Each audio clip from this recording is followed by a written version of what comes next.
Netizen, isiniwalat ang panloloko ni Mark kay Danica. Mainit-init pa, Mark, nag-cheat nga ba kay Danica? Hot topic ngayon sa social media, lalo na sa ex na dating Twitter, ang umano'y panloloko ng retired PBA player na si Mark Pingris sa kanyang misis na si Danica Soto kasama ang isang young actress. Lingid sa kaalaman ng lahat, halos 2 dekada ng mag-asawa sina Mark at Danica. Matatanda ang halos 3 taon lang na naging magkasintahan sina Mark at Danica bago sila magpakasal. Taong 2005 na makilala ni Danica si Mark nang noon ay nasa rurok ng kanyang basketball career. Hanggang taong 2007 ay kinasal sila sa isang simple at very intimate Christian wedding.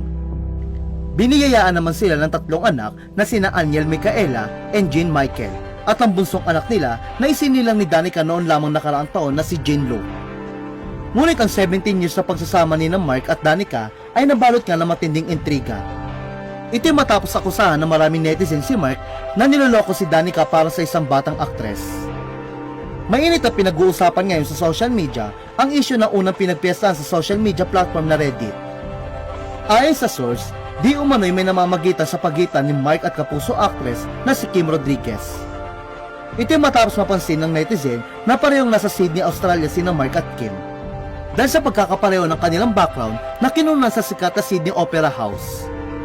Ilang netizen naman ang hindi nagulat sa issue dahil matagal na raw ang isyong infidelity o pagtataksil ni Mark kay Danica.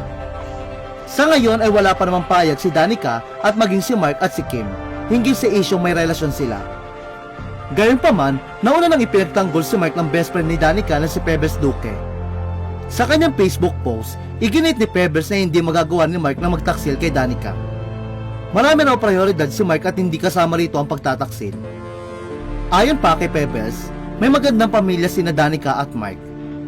Kasunod dito, nilinaw naman ni Pebbles na noong February 16 pa kinunan ang picture ni Mark habang mukhang recently lamang ang picture ni Kim.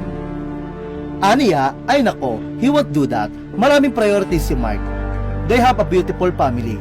Remark Pingris, that photo was taken before pa, February 16.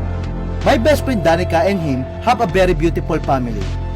Holy Week na, dasal na lang po tayo para naman mabawasan yung mga kasalanan natin.